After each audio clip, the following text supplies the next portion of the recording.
நம்மளை சிந்தனை பண்ணணும்ல. கண்ட நாய்கள்லாம் நம்ம அமைப்பு இந்த அமைப்பை கேவலமாக பேசிக்கொண்டிருக்கின்றார்கள். காரணம் என்ன? நாம் சரியில்லை. நாம் பிரிந்திருக்கின்ற ஒரே காரணத்துக்காகத்தான். ஆனால் நீங்கள் சரியில்லையே. பிஜேபியில் இருக்கின்ற அத்தனை தலைவர்களும் மிகப்பெரிய தலைவர்கள் என்று நினைத்து கொண்டிருக்கிறார்கள். அதெல்லாம் நடக்க காசு இருந்தால் பெரியவர்கள் அல்ல. நாங்கள்லாம் நினச்சிருந்தால் மிகப்பெரிய பணக்காரன் ஆக முடியும். இன்னைக்கு மண்ணு வீட்டில் உட்காந்துருக்கோம், ஓட்டு வீட்டில் உட்காந்துருக்கோம். காரணம் என்ன? 40 ஆண்டு 45 ஆண்டு காலம் சமுதாய பணியில் வேலை பார்த்தவர்கள் நாங்கள்லாம். 45 ஆண்டுகளுக்கு மேலாக பணி செய்தவர்கள் நாங்கள்லாம். இந்த அமைப்புக்காக குரல் கொடுத்தவர் நாங்கள். ஜெயிலுக்கு சென்றவர்கள் நாங்கள். ரத்தத்தை சிந்தி இந்த மண்ணிலே இயக்கத்தை வளைத்தவர்கள் நாங்கள். வேண்டாம்,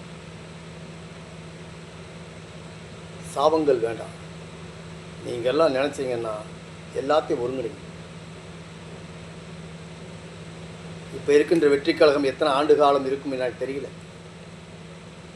20 நாளே 45 கொலை வழக்குகள், கற்பழிப்பு இதெல்லாம் வந்துருச்சு. இன்னைக்கு வந்துருச்சு. நீ எத்தனை ஆண்டு பொறுக்கும் தெரியாது. மக்கள் என்னைக்கு கொதிச்செழிஞ்சு எந்திரிக்க போகிறாங்கன்னு தெரியல. ஆகவே நம்மளாம் தயாராக இருக்கணும். எல்லாம் சிந்தனை பண்ணுங்க. இல்லை என்று சொன்னால் நமக்கு எந்த நாடும் இல்லை. இந்துக்களுக்கு ஒரே நாடு இந்து நாடு தான். இந்தியா ஒன்று தான்.